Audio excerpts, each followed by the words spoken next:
2 121 € net par mois, c'est ce que gagne un professeur des écoles une fois en poste. Sauf que derrière ce chiffre, dans les faits, on peut toucher bien plus. Primes, échelons, indemnités, c'est un vrai labyrinthe et on s'y perd vite. Alors aujourd'hui, je vous explique tout simplement.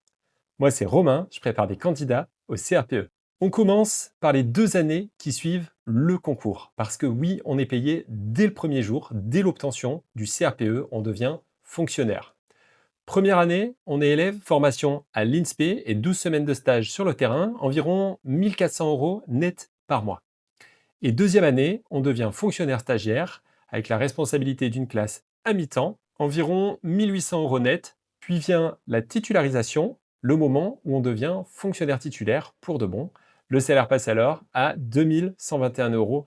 Ce chiffre inclut les primes de base, l'ISAE, versée à tous les enseignants, et la prime d'attractivité du début de carrière sont dedans.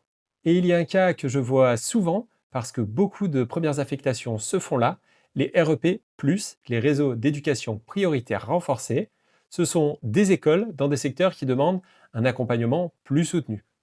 Là, une indemnité supplémentaire s'ajoute, réservée à ces établissements. Résultat, un débutant en REP+, touche environ 2 450 € net par mois. Beaucoup voient le REP comme une contrainte, financièrement, c'est tout sauf neutre. Et ensuite, la grille, elle monte toute seule. On avance d'échelon en échelon avec le temps, sans rien avoir à demander. La carrière se découpe en 3 grades. On commence tous par la classe normale, qui compte 11 échelons. Le dernier s'atteint vers 50 ans, autour de 2800 € net.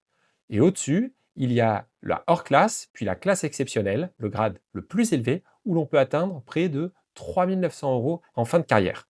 Et un dernier point important, si vous êtes en reconversion, la reprise d'ancienneté. Concrètement, ça peut faire démarrer 100 à 200 € net au-dessus dès la titularisation. Elle se demande au rectorat et beaucoup l'ignorent et passent à côté. Alors, soyons clairs, vous n'allez pas devenir riche en devenant professeur des écoles, mais ce n'est pas le sujet. Ces dernières années, l'éducation nationale, elle a nettement revalorisé les débuts de carrière. Un enseignant qui commence aujourd'hui gagne sensiblement plus qu'il y a 5 ans.